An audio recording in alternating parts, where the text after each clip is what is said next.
This morning on BRN, will 2025 finally mark the inclusion of collective investment trusts in 403B plans? And joining me now to discuss this, Tim Rouse is with the Spark Institute, Chris Gaston is with the law firm Davis and Harmon, and Jason Levy is with the Great Gray Trust Company.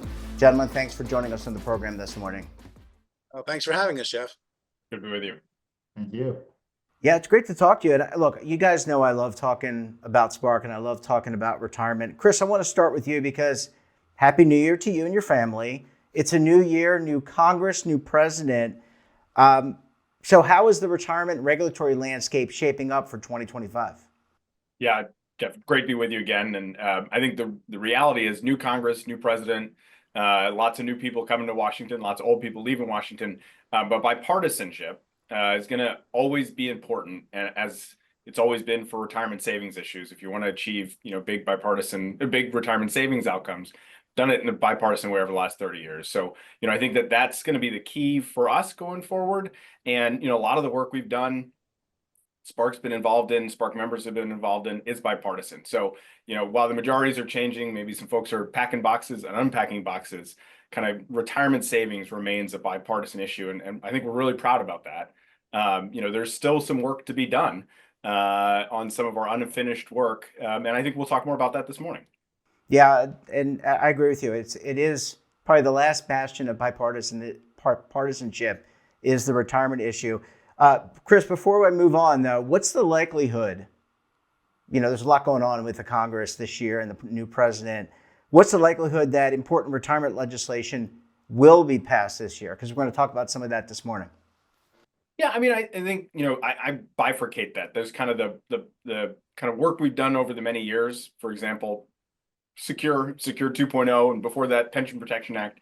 That really is going to be bipartisan, and I think needs years of development. So I'm not suspecting or expecting that the next kind of secure package, whether I call it Secure 33 and a third, that's going to be enacted in 2025 or 2026. There's still work to be done to put that package together.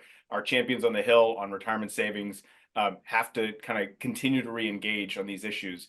But, there are some things left undone from Secure 2.0, like expanding 403B plan investment options, which, might have a path outside of that broader bipartisan retirement savings effort, because it's just a broad bipartisan banking securities effort now. That certainly. Tim, let me go to you. And again, great to see you as always. And, new president, new year, 2025. Are Spark members excited for what this could mean for retirement issues? Sure, Jeff. I mean, we as Chris said it best, I mean, we continue to need to implement Secure 2.0. We're certainly looking as an organization to maintain DC plan and incentives. And like Chris said, we want to finish the job for the 403B plans. Part of Secure 2.0 gave us a piece of that. And now what we need to do is really get the second piece of it to finish the job. And I think you're referring to when it comes to 403B is in terms of collective and investment trust. Is this something that's important to Spark members? And if so, why? Well, yes, it is. It is related to the collective investment trust. And really, it's about consistency, Jeff. It's about consistency among plans. And fairness to allow plan sponsors, whether they are a corporate, a government, or a nonprofit, to have the tools within their toolbox to offer their individual participants the best plans possible. Yeah, it certainly makes a lot of sense. Jason, welcome to the program. It's so great to meet you. And I want to maybe, you're the collective, I'm going to call you the collective investment trust guru on the show. I know I'm certainly not. Maybe the others are. But in basic terms, what are CITs? What are collective investment trusts? Well, first of all, it's great to meet you as well. So happy to be on this program. Collective investment trusts, or SITs, are a pooled investment vehicle. Today, there's thousands of SITs that offer the same strategy that's available in a mutual fund, but it's in a vehicle that's designed specifically for the retirement market. It's regulated by ERISA, and it doesn't have the tax constraints of mutual funds. So for example, there's S&P 500 mutual funds. There's also S&P 500 SITs. But unlike mutual funds, which can only be offered to the entire investing public, SITs are available only to retirement plans. And as a result, SITs must comply with a regulatory regime and disclosures that are tailored to retirement plan investors, while mutual funds are subject to regulations and disclosures that are geared to protecting the entire general public. So it's these different regulatory regimes that result in SITs often being meaningfully cheaper than corresponding mutual funds, but without giving up any retirement investor protections. And Jason, I mean, parity is a big part of building a retirement plan.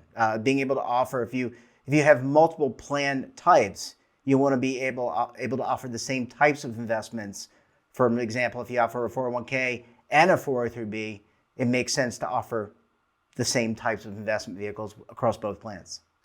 Exactly. I mean, this legislation is all about parity of investment choice.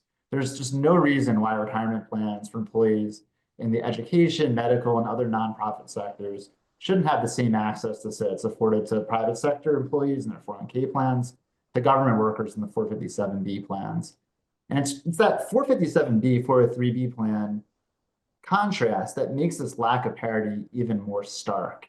For the public school teachers that participate in both plans, the plans are for the same exact individuals. They look and feel the same to the participants, but retirement plan advisors would only be able to offer SITs to the individuals in the 457B plans. That is not fair, and it's something that should change. Chris, earlier you talked about, it's a new year, new administration, new Congress, and different priorities. Obviously, tax reform, at least based on what I'm reading, you guys are a lot closer to it than I am, of course, to the agenda. But obviously, the tax package is going to be a priority. Could CITs individually, the reform that we're talking about, find its way into a bigger, broader bill out of, instead of maybe Secure 33 1/3 as you were describing it? Yeah, it's a good question, Jeff, and one, I think folks are trying to struggle through. I think the reality is, the tax effort is going to be partisan, and what governs that is going to be a series of rules that are the budget reconciliation rules, what can and can't be in, governed by whether it raises money, whether its primary purpose is to raise money, and a whole series of things that the Senate parliamentarian is going to have to wade through as this moves forward. I think it's really unlikely that 403B investment expansion for CITs and unregistered separate accounts is included in that. It's just not really a revenue component, and not at the priority level of some of the other things they need to do, like ensuring taxes don't go up for millions of Americans.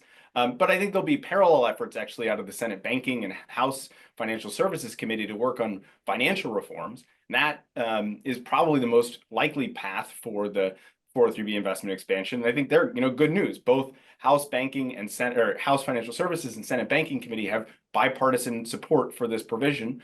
87 House Democrats voted for it, and I think 15 or so Republicans and Democrats, 8 Democrats, 7 Republicans co-sponsored a bill to advance the legislation Jason was talking about just last year. So huge, bipartisan growing support. I think that's likely the path for this to move forward, but not likely tax reform.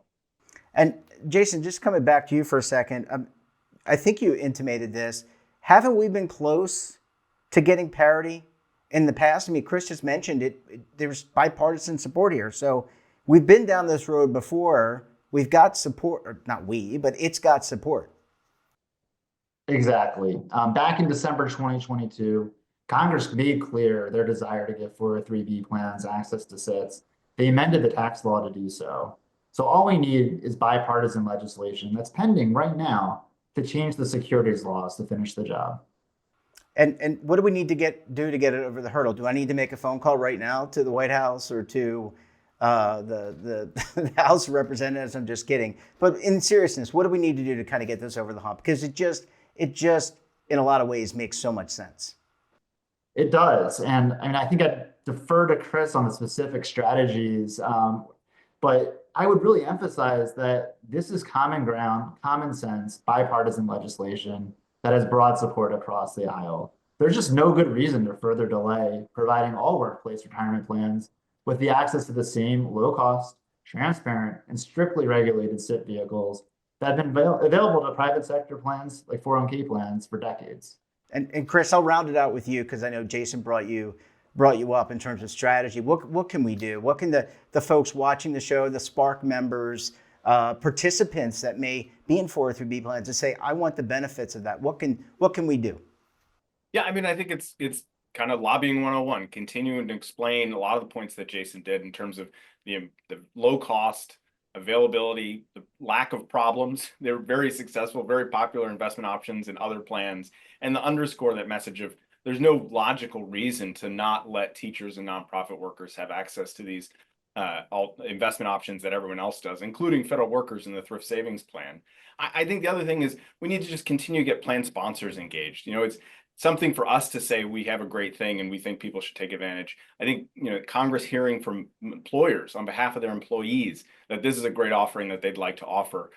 There's been a lot of that, needs to probably be more of that, because those are the people that members of Congress certainly listen to, in addition to us. But, you know, employers on behalf of their employees saying that this is something that they want to add to their lineup as an option. It's not a requirement, right? But as an option.